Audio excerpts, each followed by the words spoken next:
ગત તારીખ 15મી મેના રોજ સાંજના 8 વાગ્યાના અરસામાં ભરૂચના તુલસીધામ ચોકડી ખાતેથી બે અજાણ્યા ઈસમો દ્વારા બોલેરો ગાડીમાં જનાર્દનભાઈ રાજભરનું અપહરણ કરી લઈ ગયા હતા. આ અંગે ભરૂચ સી ડિવિઝન પોલીસે ગુનો નોંધી અલગ અલગ ટીમો બનાવી ભરૂચ શહેરમાં તેમજ આજુબાજુના વિસ્તારોમાં શોધખોળ કરવામાં આવી હતી.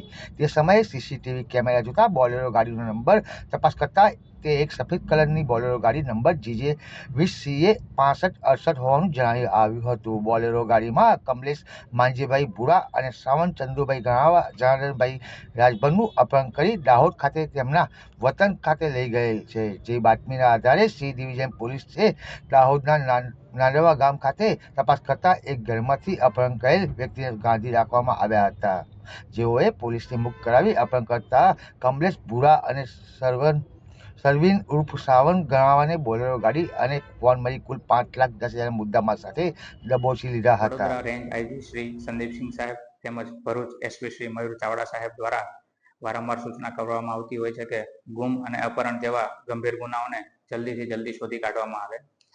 જે અન્વયે તારીખ 15/5/2025 ના રોજ ભરૂચ સી ડિવિઝન ખાતે એક ગુનો નોંધવામાં આવે છે, જેની અંદર એવું જણાવવામાં આવે છે કે કોઈ તુલસીધામ ચોકડી ભરૂચ ખાતેથી બે અજાણ્યા ઈસમો દ્વારા બોલેરો ગાડી લઈને આવે છે અને જેમાં એક વ્યક્તિ કે જેનું નામ છે જનાર્દનભાઈ રાજભર કે જેમનું અપહરણ કરી અને તે બોલેરો ગાડીની અંદર ક્યાંક લઈ જવામાં આવે છે. જે સમાચાર મળતા જ Bharuch C division police station ખાતેથી અલગ અલગ ટીમો બનાવવામાં આવે છે.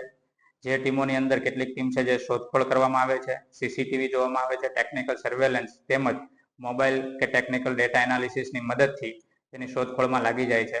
કેટલોક સમય જતા સીસીટીવીની અંદર એવું જોવા મળે છે કે જે બોલેરો ગાડી છે તેનો નંબર છે GJ 20CA 6568, જેની શોધ કરતા અંતે એવું જણાય આવે છે કે આરોપીઓ જે છે તે દાહોદ ખાતે હોય તેવું લાગે છે, જેમાંથી ભરૂચની એક ટીમ જે છે દાહોદ ખાતે જાય છે અને ત્યાં જેનું અપહરણ થયેલ છે તે વ્યક્તિને સહી સલામત રીતે પકડી લે છે અને આરોપીઓ જે છે કમલેશભાઈ માનજીભાઈ ભુરા અને સરવીન ઉર્ફે શ્રવણભાઈ કે જે બંને દાહોદના વતનીઓ છે તે બંને આરોપીઓની તાત્કાલિક ધરપકડ કરી અને આગળ કાયદેસરની કાર્યવાહી ચાલુ કરેલ છે.